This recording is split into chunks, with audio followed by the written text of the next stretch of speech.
Bonjour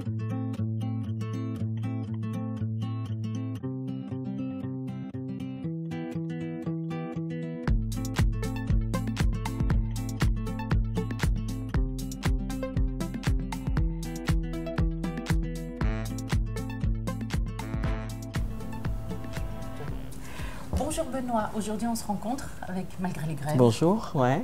Et puis le temps parisien, on a mis du temps un peu à poser ce rendez-vous-là. Maintenant je suis très heureuse de pouvoir te rencontrer. Je t'ai rencontré à Charenton. Oui. Moi j'ai beaucoup aimé la qualité de tes pierres. C'est ce qui m'a tout de suite emmené vers toi. Et puis après, toi tu as fait le reste, on s'est parlé. C'est ça. Voilà, et on ne s'est plus quitté dans notre discussion.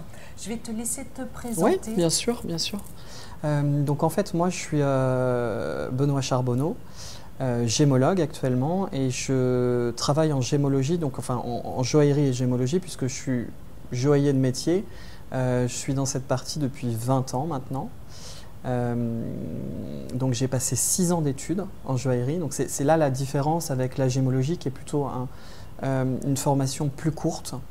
Donc si on compare avec des collègues qui sont aujourd'hui soit négociants ou gémologues, moi ma vraie différence c'est qu'en fait je ne sais faire que de la joaillerie, et c'est peut-être pour ça que ce qui toi t'amène vers moi, ou en tout cas si tu trouves que les pierres que je possède elles sont mieux taillées, c'est aussi parce que c'est ce que j'attends moi en tant que joaillier, si j'étais joaillier. Donc je me mets à la place en fait des clients que j'ai, ce qui est peut-être plus difficile pour des personnes qui font le même métier que moi, qui faisaient peut-être de la chaussure, du pain ou je sais pas quoi avant.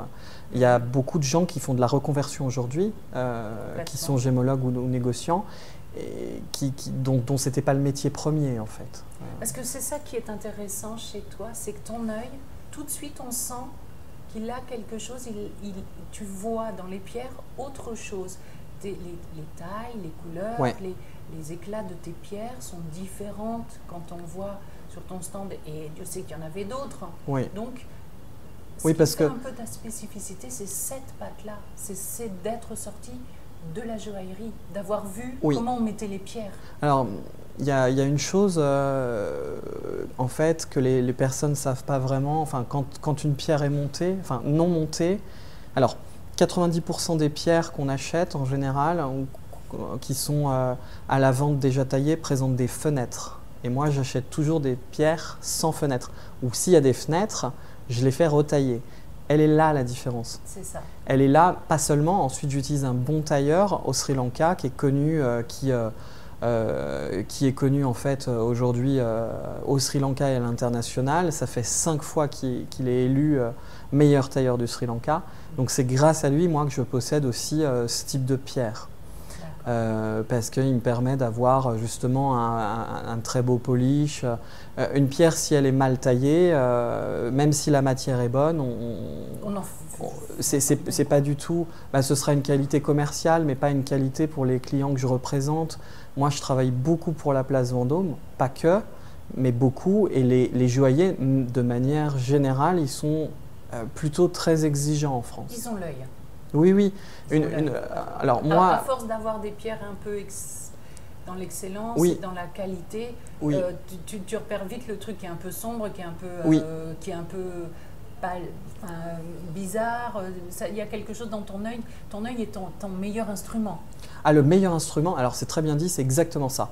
Alors, comme je le disais, 6 ans d'études en joaillerie, la gémologie c'est 6 mois. Donc en fait, aujourd'hui, moi je suis connu en gémologie, mais c'est un peu injustifié parce que la joaillerie est une part beaucoup plus importante c'est mon métier de base en fait. La gémologie, ça implique beaucoup de pratique. Donc les 6 mois d'études, là, même si je sors de l'une des meilleures ou la meilleure école au monde, le GIA, les études ne font pas le gémologue. Et le meilleur instrument du gémologue, c'est bien l'œil.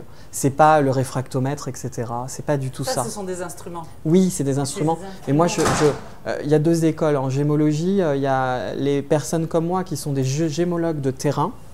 Et il y a les gémologues ceux qui rentrent dans le technique, qui adorent regarder les inclusions, tout ça. Exactement. Moi, je ne vais pas dire que ça ne m'intéresse pas, mais ce n'est pas ce que moi j'aime dans la gémologie. Ce que j'aime dans la gémologie, c'est voir des matières d'exception, trouver un brut, le tailler ou l'acheter taillé et en voir quelque chose d'exceptionnel. Effectivement, ça, c'est tout à fait incroyable. Et puis, on travaille avec les matières les plus précieuses au monde, donc on est très tributaire de la nature. Moi, il y a des pierres que je n'arrive pas à trouver ou qui me mettent des années. Si je pouvais honorer tout ce qu'on me demande, je serais millionnaire, quoi. Donc voilà, c'est pas du médicament, on fabrique pas des vêtements, c'est pas péjoratif, mais… Non, non, bien sûr, et tu as raison. En plus, ce qui fait…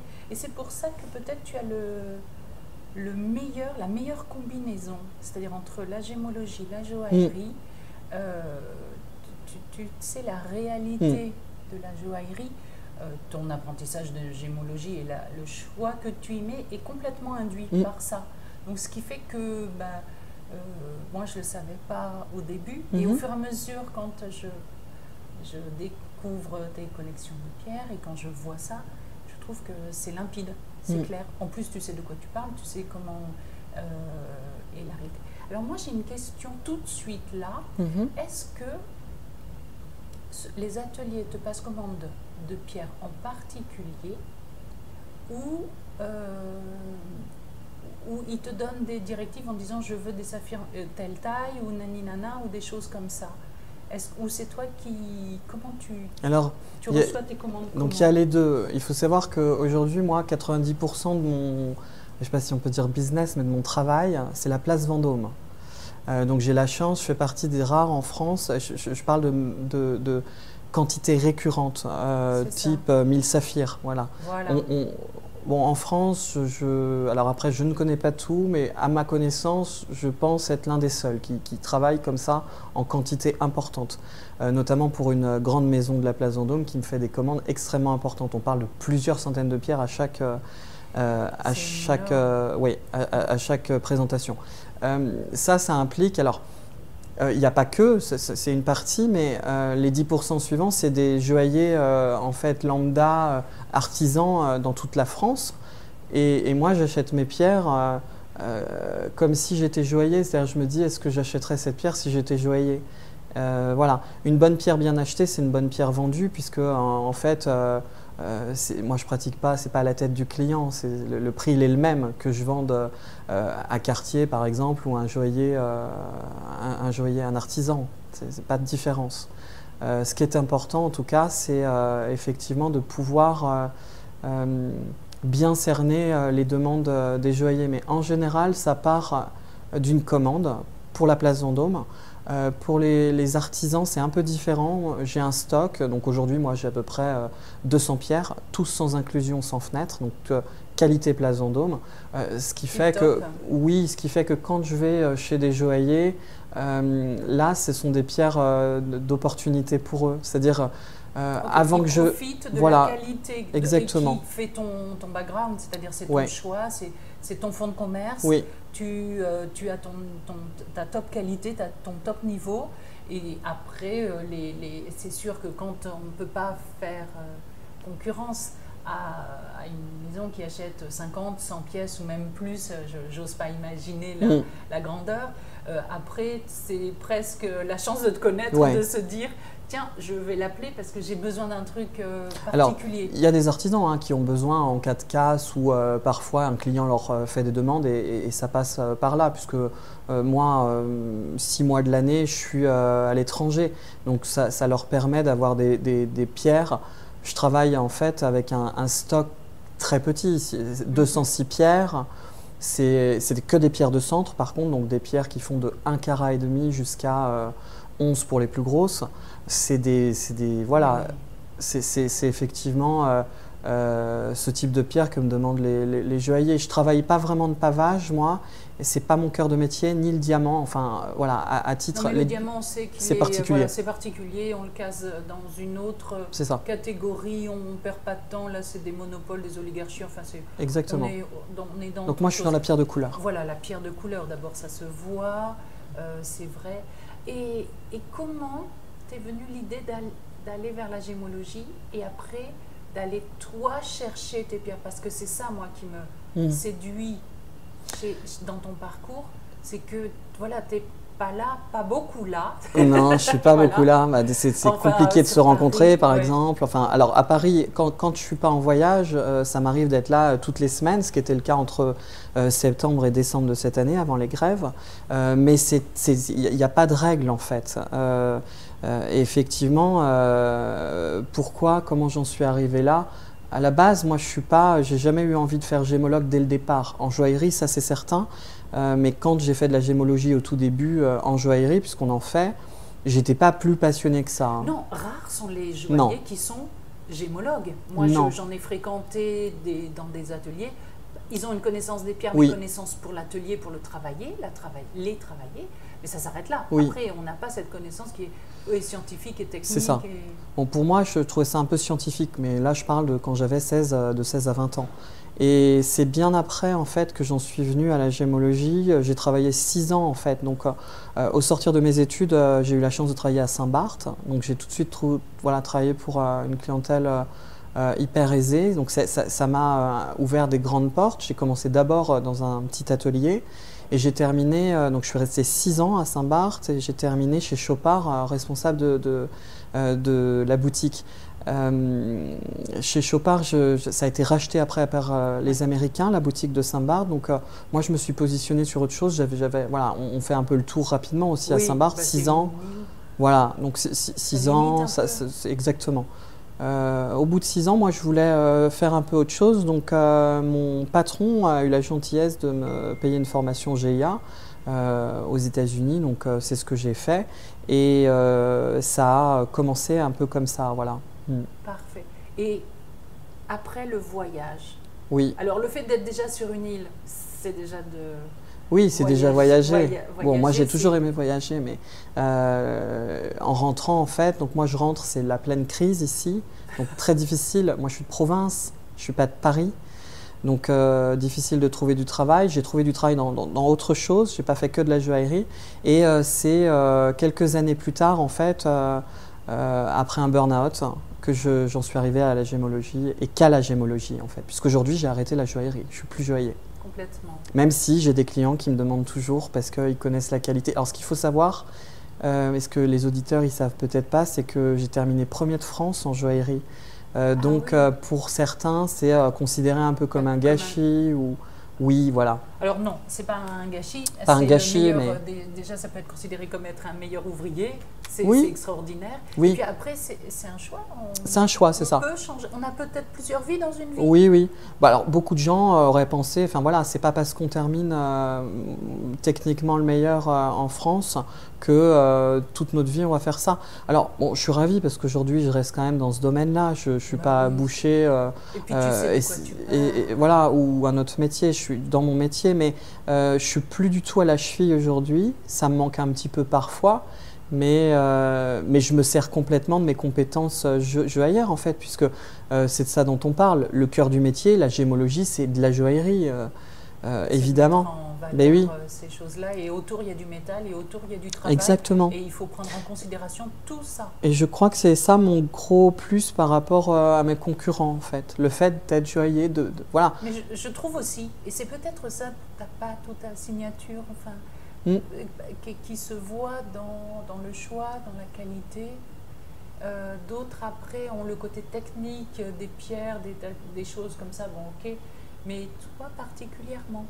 Et ce premier voyage, alors, ou ces voyages, tu vas où? Alors, pour la gémologie, hein, ouais. Je vais en Asie, essentiellement.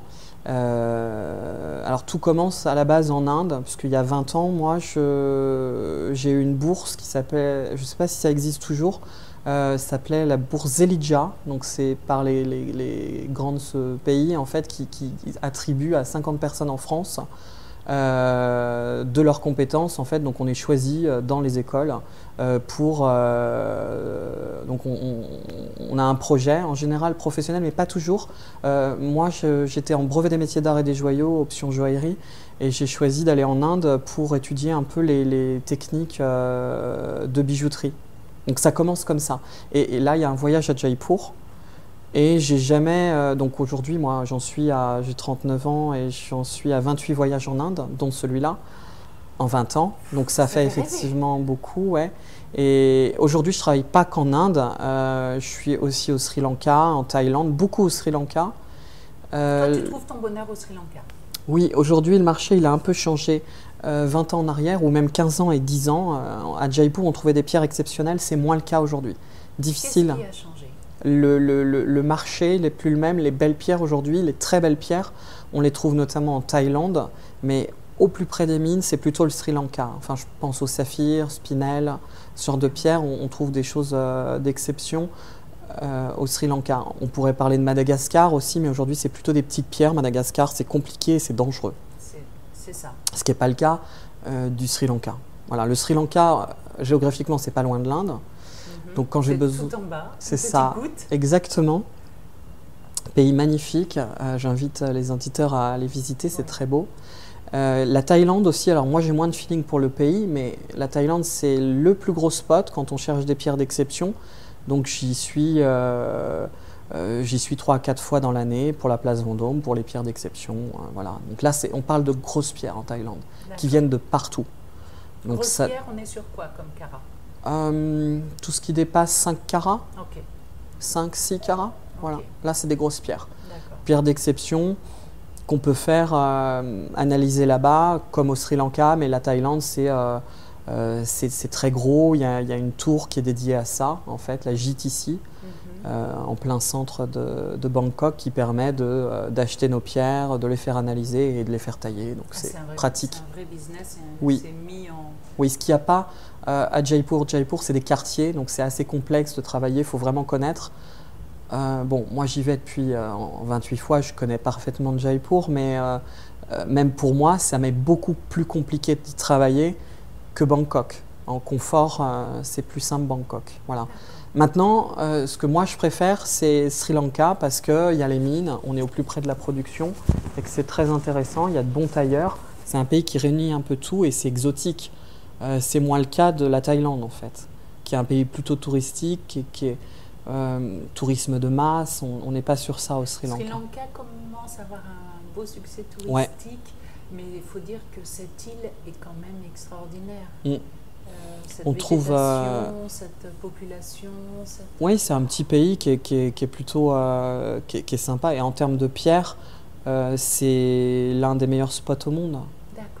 Parmi les plus beaux saphirs au monde, c'est évidemment le Ceylan, quoi. Enfin, rien que de dire le mot, on voyage déjà. On a la couleur dans les yeux. Oui, c'est un medium blue. Alors il faut savoir que, parce qu'il y a beaucoup de bleu dans le saphir. Oui. Voilà. Plus que du bleu. Oui, c'est ça. Un panel de couleurs. Alors Ceylan, en général, ça veut dire c'est un bleu un peu clair, pour que les gens y comprennent. Moi, ce que je recherche beaucoup, c'est des couleurs au-dessus de ça, plus soutenues. Alors, dans les matières les plus recherchées au monde, il y a le Royal Blue, qui est un bleu très soutenu foncé. Pour nous, en France, c'est un peu trop parce que notre climat ne nous permet pas de voir toutes les subtilités au niveau de la lumière, de la matière. Donc, on préfère, nous, ici, travailler avec du cornflower. Alors, cornflower en anglais, ça veut dire, c'est la fleur du maïs. Si vous regardez les poupées, avant que le maïs se crée, il y a un bleu très particulier, c'est ce bleu-là, c'est exactement ce bleu-là. Donc on est un cran en dessous le Royal Blue, c'est un bleu beaucoup plus agréable pour nous. Ouais, je ne l'ai pas dans l'œil celui-là, ce bleu-là. Voilà. Mais je regarderai parce que le coup de la fleur de c'est maïs, ça. Je vais regarder. Exactement, cornflower. Donc Royal Blue, alors le Royal Blue c'est très demandé en Asie, les Chinois par exemple, les Japonais, ils adorent ces couleurs-là. Mais eux, ils peuvent se permettre, ils ont un climat beaucoup plus... c'est beaucoup plus ensoleillé que nous. Un Royal Blue, chez nous, l'hiver, ça ne va pas ressortir beaucoup. Donc ça va faire surtout dark, ça va faire sombre. C'est très sombre, ouais, exactement. Donc c'est pas le plus judicieux comme choix et le cornflower est plus indiqué, ouais. Pour la France et l'Europe, les Occidentaux. Alors il faut savoir que chaque pays a des goûts un peu différents, les Américains n'aiment pas les mêmes choses.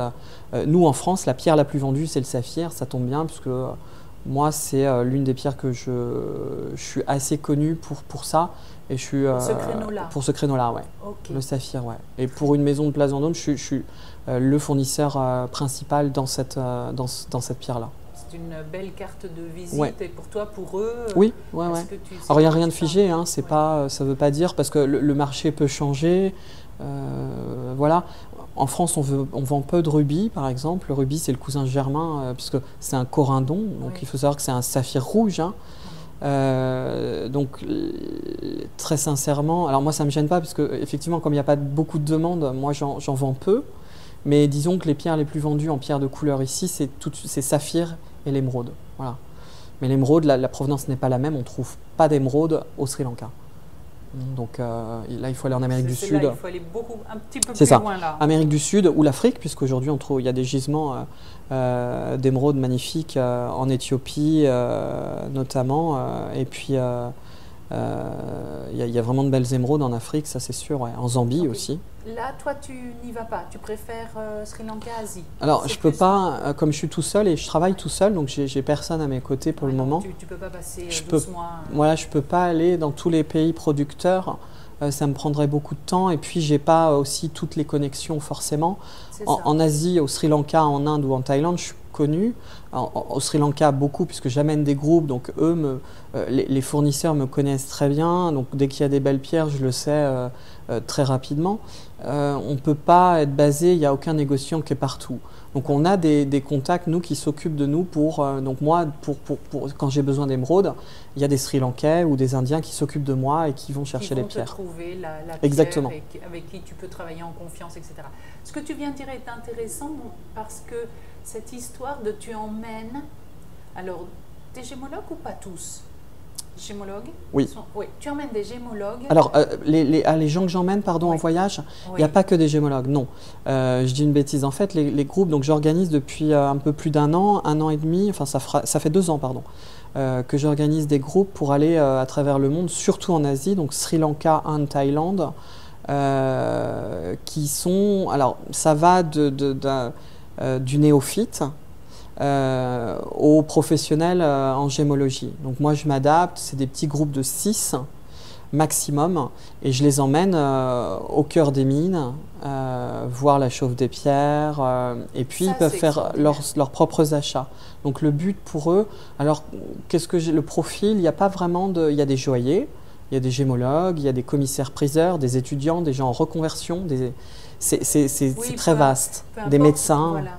Mais ce qui est assez extraordinaire, c'est que juste tu ne vas pas dans des endroits où on revend des pierres, parce que ça c'est accessible et ça se fait. Toi, tu les emmènes jusque dans les mines. Oui. Tu leur montres le procédé. Oui, alors ils descendent dans les mines. Ça. Ils descendent à 25 mètres.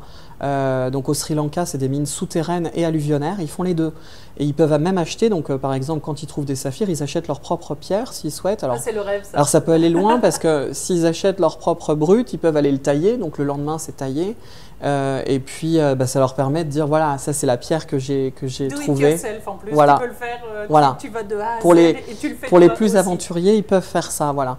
Ceci dit, il y a toujours une part de, c'est un peu la loterie d'acheter du brut parce qu'on ne sait pas vraiment ce qu'il en sortira. En réalité, quand c'est brut, on a une couleur, mais on n'a pas vraiment, on ne sait pas ce qu'il va y avoir en inclusion, etc. Donc c'est un peu délicat. Ouais.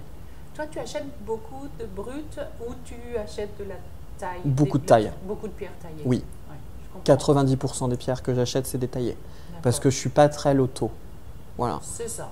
Ouais. Alors, il y en a dont c'est le métier. Le profit est beaucoup plus important quand on achète du brut. Oui, mais dans ces cas-là, c'est pas le même métier, je dirais. C'est presque, on fait pour le, enfin, on a le filon pour les tailles et on sait quelle est la perte et on Oui. travaille aussi la moindre qualité parce qu'on travaille sur moins de pertes C'est ça.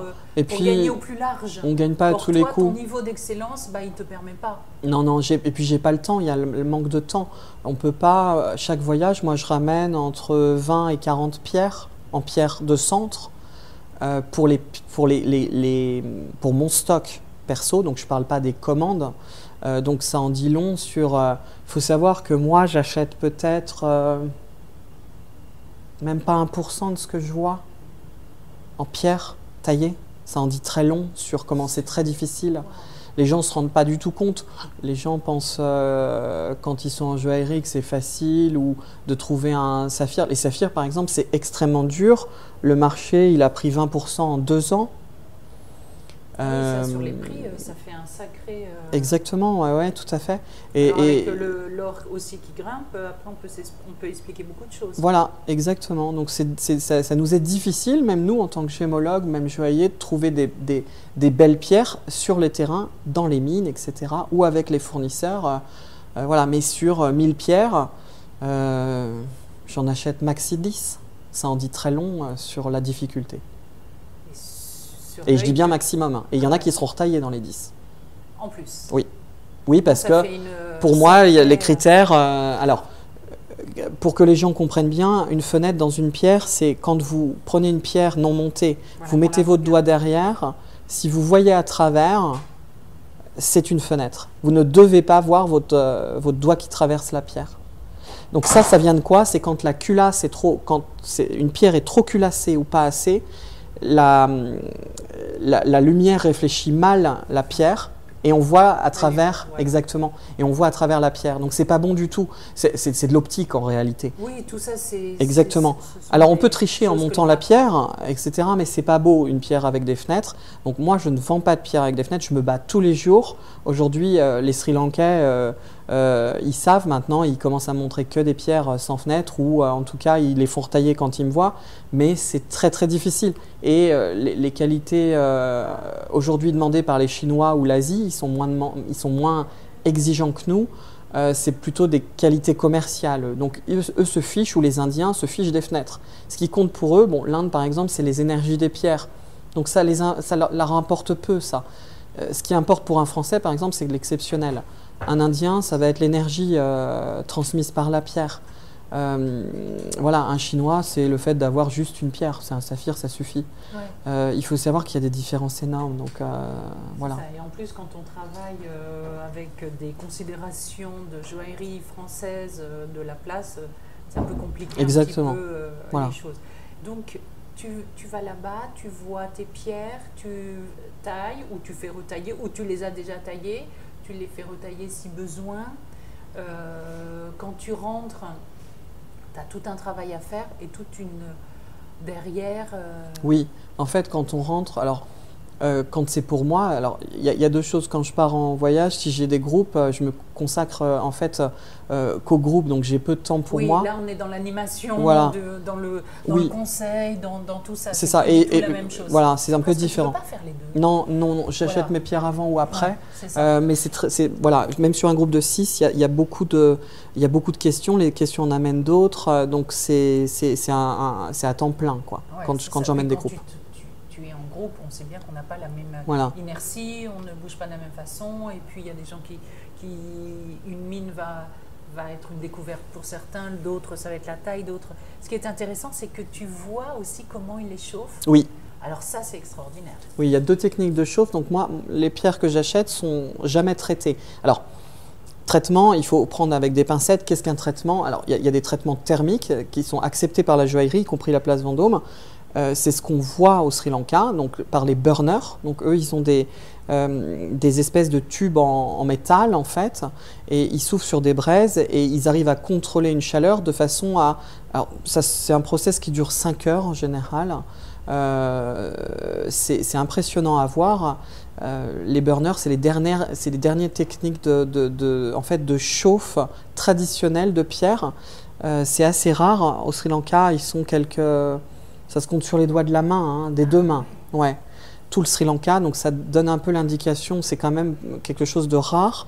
ceux qui viennent avec moi en groupe voient les techniques de chauffe par burner et la chauffe moderne. Donc là, c'est avec des fours, c'est un peu différent. Le résultat, il est quasi le même. En revanche, en laboratoire, on est en mesure de... si un saphir a été correctement chauffé, la chauffe est quasi, voire indétectable, tellement il n'y a que l'humain qui peut faire ça, mais le fait de chauffer la pierre à la bouche permet d'avoir en fait des graduations de température extrêmement précises. C'est un art. Oui, c'est un art, c'est ça. Les burners, voilà, ils ont, d'ailleurs, ils sont très bien payés. C'est un métier très particulier. Et ça mérite d'être vu une fois dans sa vie parce que c'est unique. Ça ne se fait pas en France, par exemple, il n'y en a pas. Il y en a que dans quelques pays dans le monde. On en trouve à Madagascar, au Sri Lanka. Et concrètement, parce que j'ignore leur procédé, les pierres sont, par rapport à ces braises, comment ça fonctionne?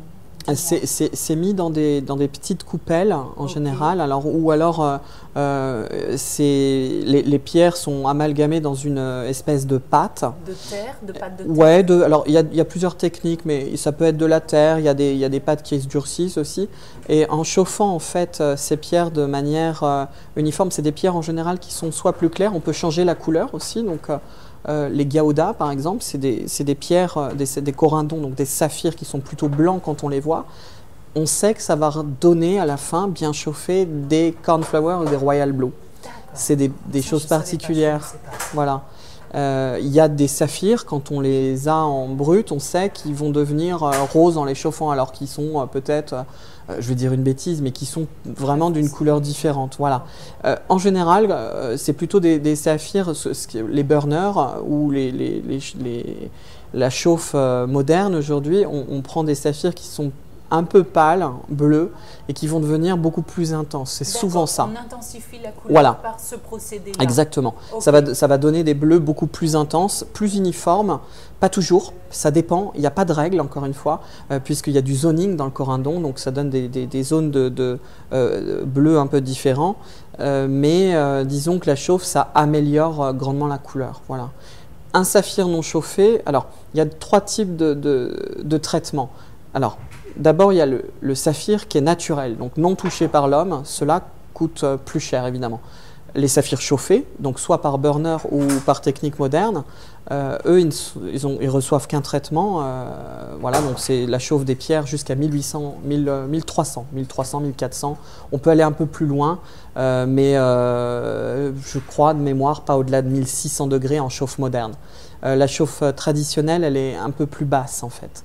Et ça donne c'est pour ça que les pierres sont plus subtiles, le bleu est mieux maîtrisé et on a une couleur plus uniforme parce que c'est fait par l'homme en réalité et qu'on n'arrive pas aujourd'hui. C'est chouette de pouvoir dire ça. Ben oui. Dire que c'est l'homme qui réussit encore. Oui, encore mieux à lier à la nature et puis parfois dans les labos on n'arrive même pas à dire ça a été chauffé alors que ça a été chauffé par un burner. Donc c'est une chauffe traditionnelle mais ça a été quand même chauffé. Donc c'est incroyable de savoir qu'un homme peut arriver à tromper un peu la machine, en tout cas les instruments aujourd'hui. Ouais, tout à fait. Donc ça en dit long. Alors ça ne veut pas dire qu'un saphir chauffé il est moins bien qu'un naturel. Non, il y a des gens qui vont penser ça. C'est pas du tout ça. On ne peut pas savoir à l'œil. Il faut vraiment avoir des instruments très pointus pour se rendre compte de ça. Et puis après il y a les traitements qui sont type beryllium. Moi je ne travaille pas du tout avec ce type en général. Les gémologues et les négociants en France ne travaillent pas au-delà de la chauffe. Donc tout ce qui est traitement autre que la chauffe, on ne fait pas vraiment parce qu'on n'a pas de demande et surtout que ce n'est pas vraiment toléré. C'est un peu comme un doublet, c'est des choses qui sont très différentes. Oui, voilà. Là, on est borderline après. Ouais, c'est ça. Glassfield, donc c'est un terme qu'on connaît. Enfin, voilà, le glassfield, c'est des choses qui sont, la matière entre dans la pierre, donc c'est plus du tout. Tu l'introduis dans les. C'est ça. Alors c'est en plus chauffé, mais c'est voilà. C'est du boulot ça. Oui, alors il y a. Comment tu le fais, haute température? Moi, c'est quelque chose que je maîtrise pas parce que je ne le pratique pas. Aujourd'hui, ça évolue vraiment très rapidement. Ça, les traitements, comme on n'en fait pas, un saphir, ça peut coûter quelques euros parce que justement, il y a du glassfield ou il y a du beryllium. Donc c'est pas bon. Le problème de temps en temps avec les pierres, et c'est vrai qu'on peut, les les acheteurs peuvent être perdus parce que ça peut être de quelque pas cher à extrêmement cher. À extrêmement cher.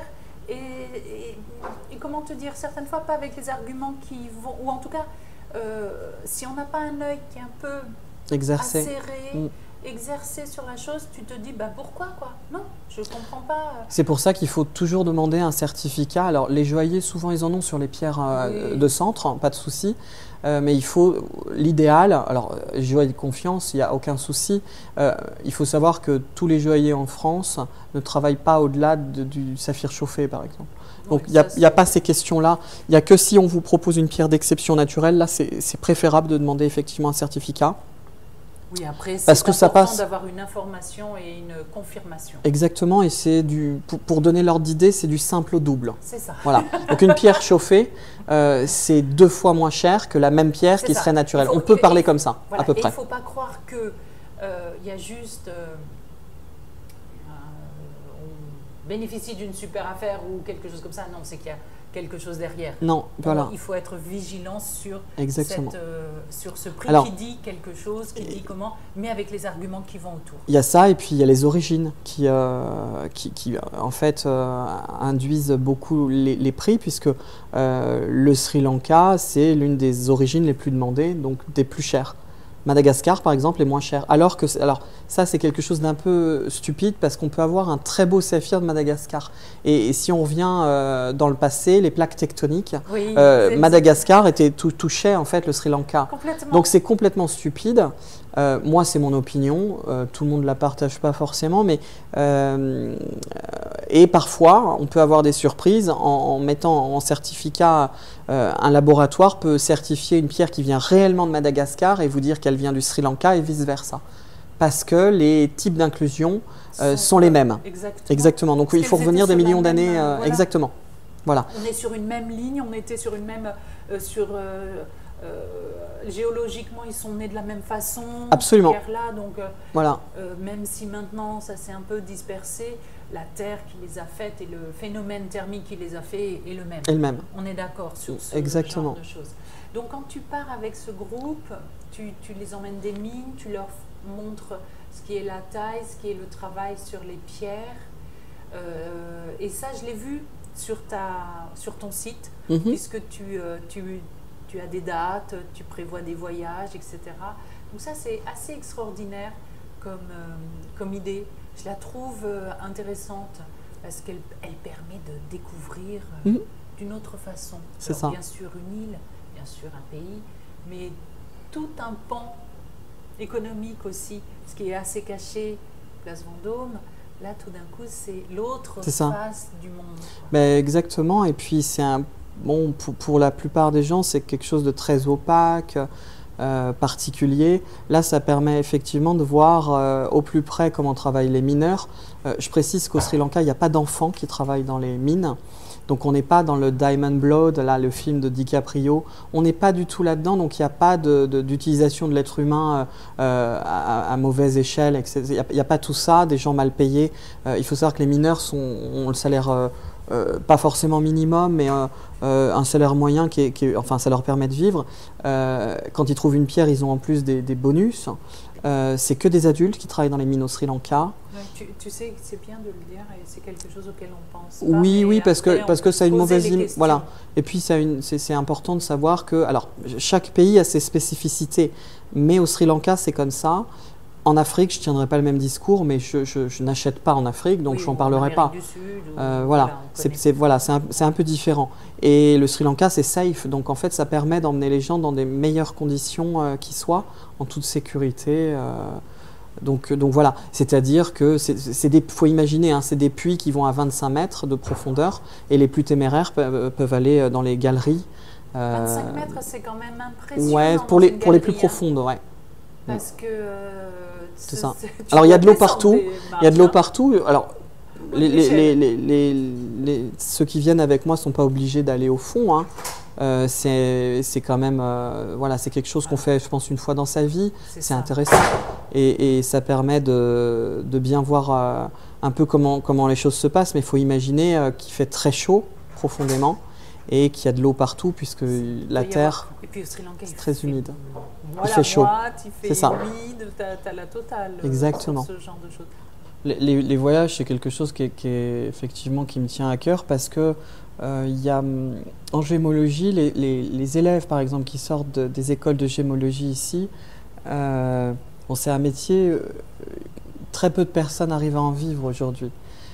Pourquoi? Parce que les gens ne sont pas forcément hyper bien formés, notamment sur la partie pratique. La gémologie, c'est quelque chose de... Il y a beaucoup d'humains dans ce métier et c'est la pratique qui compte. Sauf si vous voulez travailler en labo, mais il y a finalement peu de gens qui travaillent en labo. C'est ça. Alors c'est ça le dilemme dans ce domaine-là. Exactement. C'est que soit tu es en contact et tu achètes, et tu es en contact d'un côté où tu vends ou tu achètes, mais de toute façon tu as en face de toi quelqu'un qui veut une pierre et donc tu dois trouver cette pierre et tu dois trouver les personnes. Ou alors tu aimes le côté technique et dans ces cas-là tu aimes être derrière les instruments, tu aimes être derrière les choses et tu aimes faire ta checklist. Oui, mais il y a très peu de labos en France, donc en fait c'est pas... quelqu'un, si j'ai un conseil à donner... Pour les personnes qui voudraient faire ce métier, c'est le terrain qui compte, enfin pour faire négociant, hein, je parle. Là, on est bien au-delà de l'école, quoi. Hein. Ce qui est bien, c'est que presque tu serais le cas pratique de la gémologie. C'est-à-dire, on apprend les choses qui sont comment... C'est des choses de base qu'on apprend. Voilà. C'est pas en 6 mois qu'on peut être gémologue ou négociant, évidemment. Alors après, il y a les opportunités, la chance et tout ça. Il faut bien passer au niveau des clients, des fournisseurs. C'est compliqué. On passe toujours d'une religion, par exemple. Alors, il faut savoir que les pierres de couleur, c'est tenu par les musulmans dans le monde. Donc, c'est quelque chose qu'on ne sait pas. Mais oui, ça ne se sait pas. Donc, en fait, si quelqu'un a un problème, par exemple, avec les cultures ou les religions différentes, bon, faut changer de travail. Effectivement, il y a ça. Et puis... J'ai une amie qui est femme et qui part là-bas. Elle me dit que pour elle, des fois, c'est dur. Ah, pour les femmes, ouais, c'est super dur. C'est un métier très masculin, en fait, aussi. Voilà, alors, bon, on ne changera pas tout, mais par exemple, je ne connais pas de fournisseurs. Moi, je vois des fournisseurs tous les jours quand je suis en Asie. Je ne connais pas de fournisseurs femmes.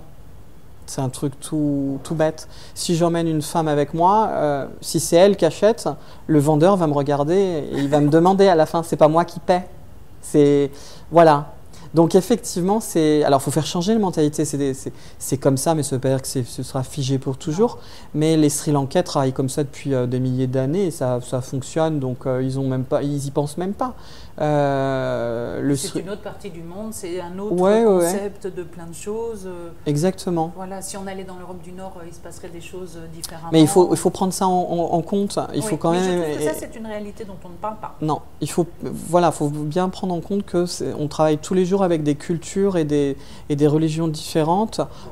Moi, au Sri Lanka, 90% de mes fournisseurs sont musulmans. Les 10% restants, c'est des bouddhistes. Donc, et c'est deux mondes différents. C'est complètement différent, c'est pas la même façon de faire. Bon, la trame reste la même, mais les rapports sont parfois un peu différents, ouais. Donc, il faut quand même être un peu ouvert et puis aimer les gens pour faire ce métier, vraiment. Voilà. Moi, si je résume mon métier, c'est de l'humain. Hein. C'est un métier humain. C'est un métier où il y a beaucoup d'humains. Et oui. C'est un truc de dingue parce que tu achètes, c'est ton stock, tu es en contact rien que pour ça. Bien sûr. En fin de compte, toi, tu dis non. Eh ben, c'est de l'humain, ouais.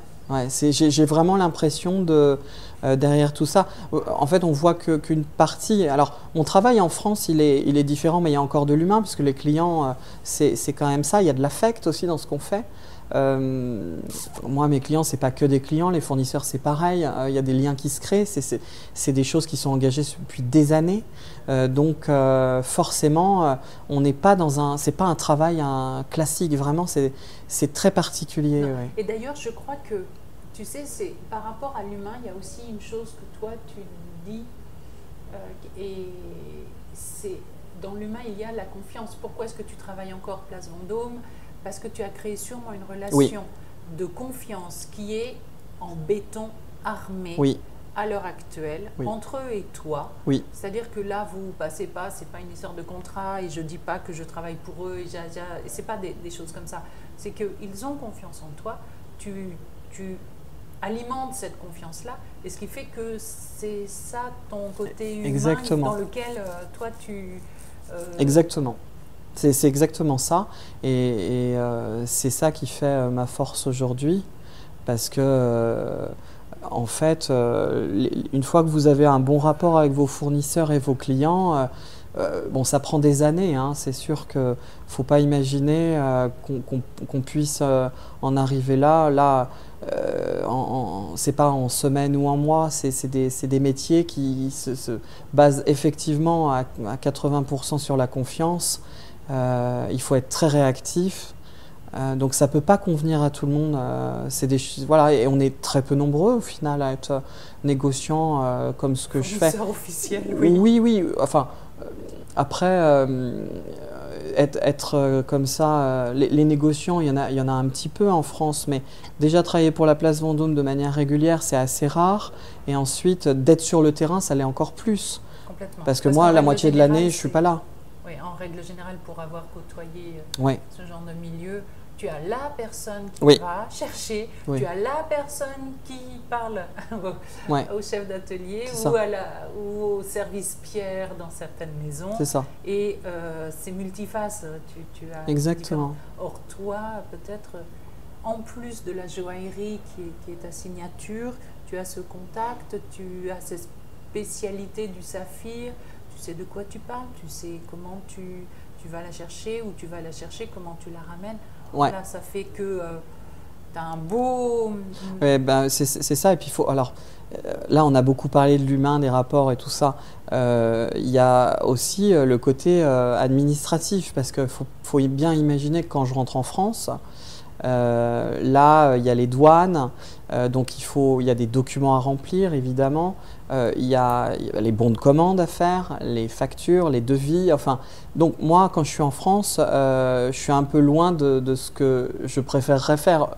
C'est une autre face des choses. Oui, si tu me demandais, je préfère effectivement être que sur le terrain, mais travaillant seul, ça m'est pas possible aujourd'hui. Et puis, je préfère, au final, j'ai une vision qui est très globale, et c'est trouver quelqu'un, par exemple, qui pourrait m'accompagner ou travailler avec moi, c'est difficile parce qu'il faut trouver quelqu'un de technique, qui soit dans le même environnement que moi, avec la même vision, c'est ça ? Qui soit dans tes pas. Donc c'est pas évident. En revanche, j'adore transmettre ce que je sais. C'est pour ça que j'ai créé ces voyages-là, et ça part d'un constat il y a plein de choses qui ne sont pas abordées en cours. Les fenêtres, on n'en parle pas en cours de gémologie. Les douanes, à peine, voire pas du tout. Pas du tout. Non, pas du tout. Moi, je donne un... Ah ben oui, oui, mais je donne des cours sur... Quand les gens partent avec moi au Sri Lanka ou en Inde, ils ont un cours de douane, de négociation et des fondamentaux des pierres. C'est une journée, c'est 62 pages. Enfin, c'est des choses techniques, mais qu'il faut absolument connaître. Ça, c'est quasi pas abordé en cours. Enfin, il y a des lacunes et des paradoxes en gémologie. Un gémologue, à la base, c'est un spécialiste des pierres précieuses. Il peut être amené à acheter des pierres et les revendre. Enfin, ça va un peu de soi.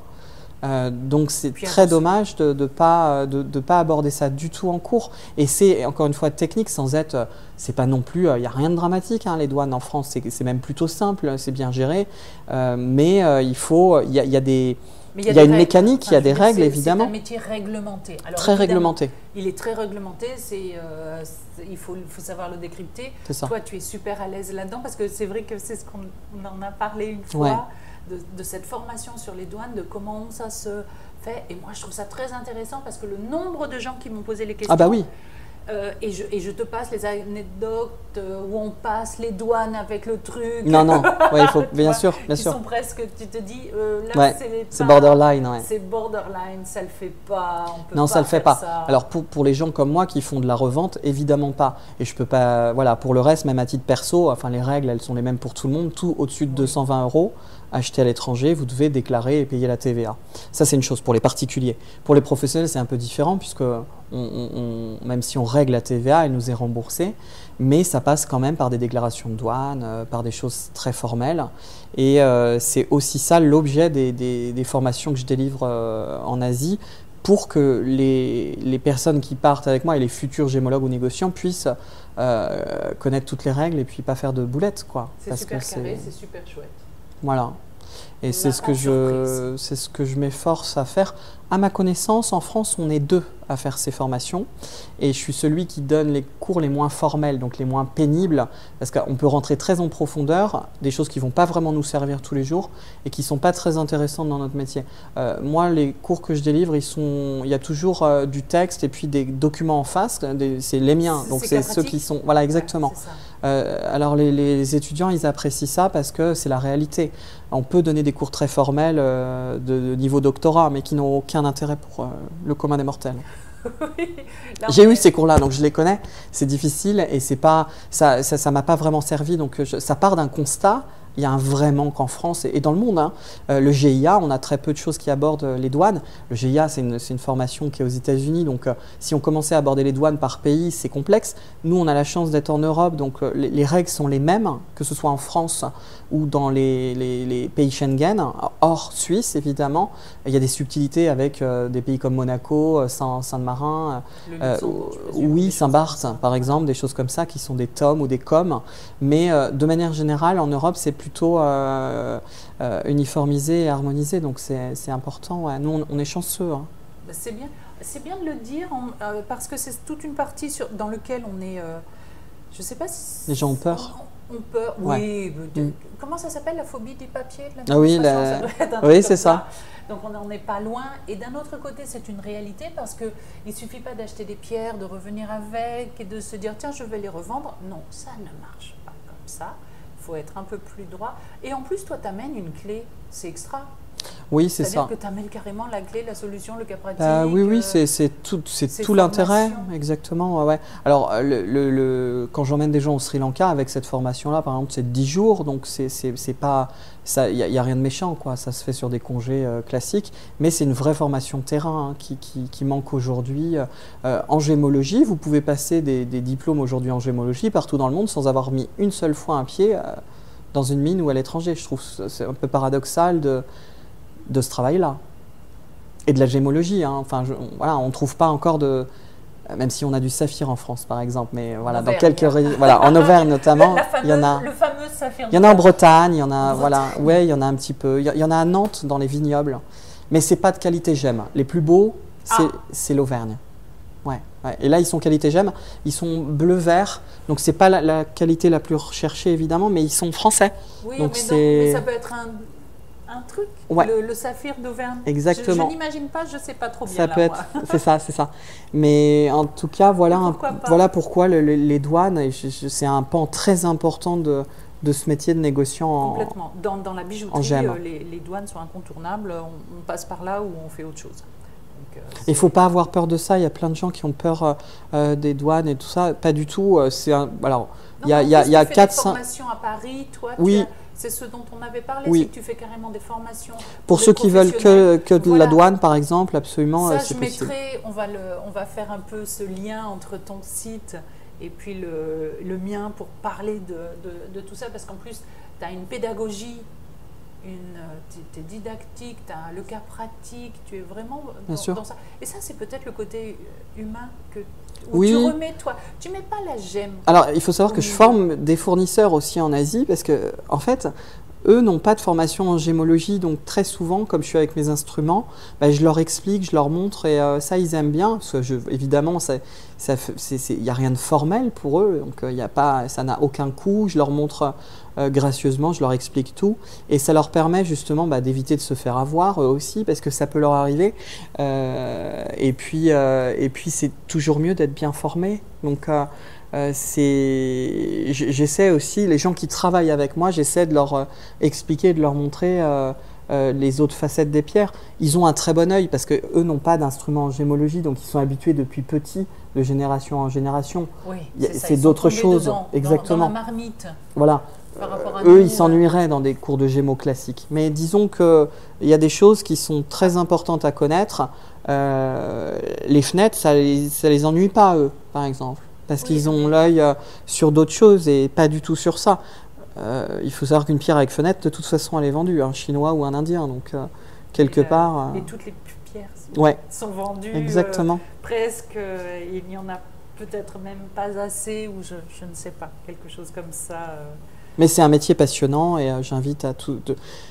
Alors, moi, je vais remettre ton site sur... et puis, je te remercie parce que le moment était passionnant, mais avec plaisir, Anne. Tu es passionnant dans ce que tu dis et comment tu le vis. C'est ça surtout qui fait toute la différence. Eh bien, super. En tout cas, j'espère que ça donnera envie à des auditeurs de faire ce métier, de sauter le pas et puis de faire gémologue. Oui, c'est exactement. Pour ceux qui veulent aller plus loin, qui veulent... Alors, pas obligé d'aller au Sri Lanka. S'il y a des personnes qui veulent simplement les cours de douane ou la négociation, c'est possible en France et ailleurs. Je donne des cours à travers le monde. Canada, je suis allé au Japon. Enfin, voilà, ça, c'est chouette. Voilà, donc il n'y a pas de souci. Et moi, je suis en France, donc c'est assez facile ici. Ça veut dire que quelqu'un qui n'a pas forcément 10 jours à consacrer là-dessus peut le faire. Mais j'invite les gens qui ont du temps et qui veulent avoir une vision globale sur le marché des pierres à m'accompagner. Et là, c'est assez fantastique. Voilà. Ah, c'est une expérience. Exactement. À vivre, à faire et à avoir dans... Et puis c'est unique, vous ne voyez pas ça chez les tours opérateurs, donc c'est quelque chose de vraiment aujourd'hui et en très petit comité. Ouais, vous êtes dans des très beaux hôtels, type boutique hôtel, donc vraiment j'invite les gens à m'accompagner pour voir de leurs propres yeux. Et puis, sûrement, et c'est très tentant. Ouais. Je me sens très tentée. Je ne sais pas comment je vais résister à la chose, mais je me sens très tentée. Merci beaucoup, Benoît. De rien, avec plaisir. De ce moment passé ensemble et de toutes ces informations, de ce voyage qu'on a fait. Moi, j'y étais. Alors, pour y être allée, j'y suis retournée. Et ce qui est surprenant, c'est que là, je trouve que ma curiosité a été réactivée. Bah oui. Donc ça, c'est super. Merci, à bientôt. À bientôt. Au revoir, Anne.